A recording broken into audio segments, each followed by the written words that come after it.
Title IX was a landmark civil rights law.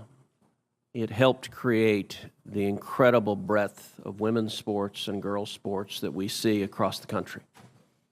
I believe in girls' sports. I believe in women's sports. I'm the proud father of 2 daughters who are both athletes.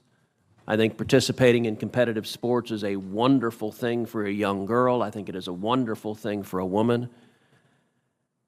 And I think, unfortunately, today's Democrat Party has decided that women's sports and girls' sports no longer matters, and they're willing to push radical legislation designed to destroy girls' sports and women's sports. Ms. Gaines, I want to thank you for your courage.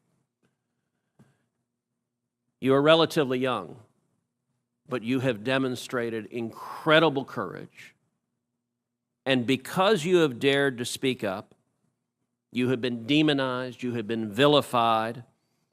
I saw when you were attacked by a leftist mob at San Francisco State University for daring to speak up.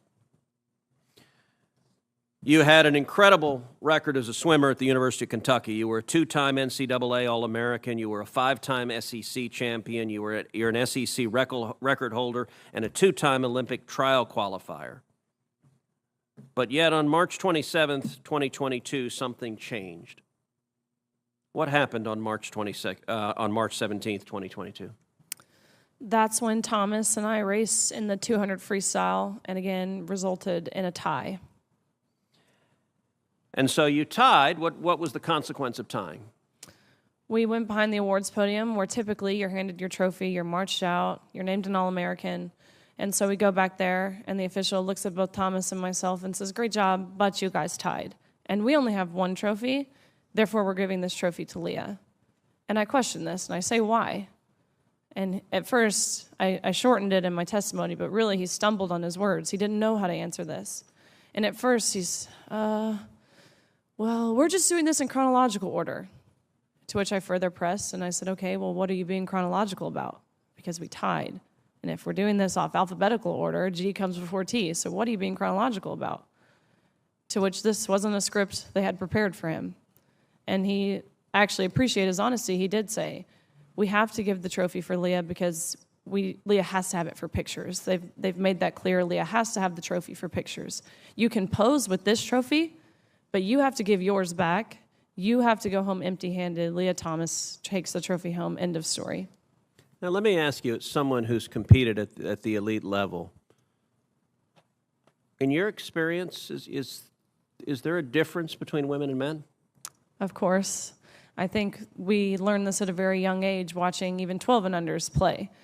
Going through puberty causes irreversible advantage, that no matter the training, no matter the diet, no matter any alterable change you can make, will overcome that male advantage. Especially in sports like swimming, where lung capacity matters so much. Even something as silly as throat size, men have on average a 40% larger throat, which sounds like it's nothing, but when you're grasping for air, that 40% larger throat makes a huge difference in athletic success, not to mention height. You guys know the differences. Ms. Robinson, do you agree with Ms. Gaines that there's a difference between women and men?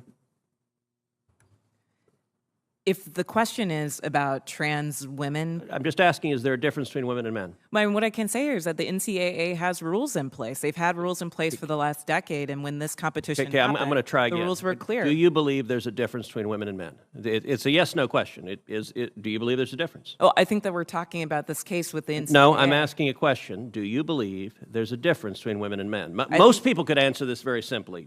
I'm curious if you're willing to do so.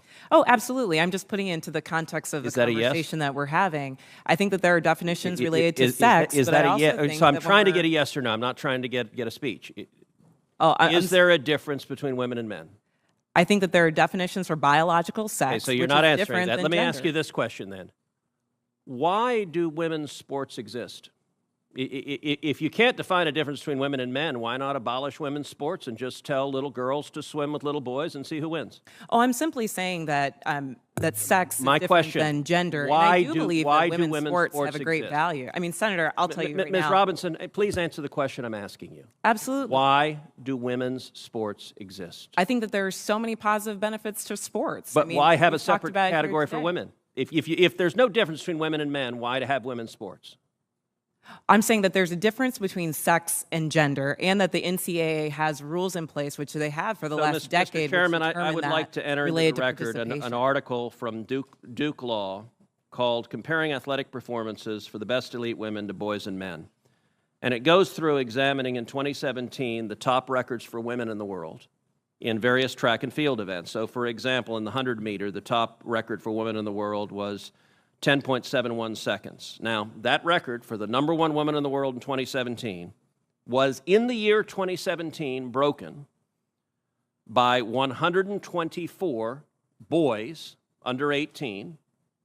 In that same year, the record for the number one competing woman in the 100-meter dash in the world was broken by a total of 2,474 men. If the radical Democrat agenda to destroy girls' sports and women's sports succeeds, little girls will not have a chance to compete. So I ask unanimous consent that this article be entered into the record. Without objection. Senator Padilla. This isn't an innocent question. Cruz knows exactly what he's doing here. By asking something that sounds obvious to most people, he's forcing the witness into a political and philosophical corner right out of the gate. The power of this question is its simplicity. There's almost no room to maneuver. A direct answer risks alienating one side. A nuanced answer risks sounding evasive. Cruz is setting a trap, and the audience knows it. The Human Rights Campaign president clearly tries to navigate carefully. Advocacy leaders are trained to avoid binary answers on sex and gender, but hearings don't reward nuance. They reward clarity, and Cruz exploits that. Cruz doesn't move on. He sharpens the question, shortens it, and repeats it. This is his signature style, repetition until the witness either answers plainly or appears unwilling to do so. At this point, this stops being about the witness and becomes a cultural debate playing out in real time. Cruz is speaking directly to viewers at home, framing the issue as common sense versus ideology. Long pauses are deadly in hearings. They signal uncertainty, discomfort, or internal conflict. Cruz lets those pauses hang. He doesn't interrupt because silence is doing the work for him. This isn't about learning something new. Cruz already knows the HRC position. This is about framing the debate in the starkest possible terms and forcing that framing into the public record. This clip spread fast because it hits a nerve. Gender debates are deeply emotional, highly polarized, and culturally charged. A simple question exposing hesitation makes for instant viral content. These exchanges matter because definitions drive policy, from sports to healthcare to education. Cruz is arguing that if we can't define basic terms, we can't write coherent laws. Cruz forced a philosophical tension into the spotlight, and the discomfort you see is exactly why this clip continues to circulate.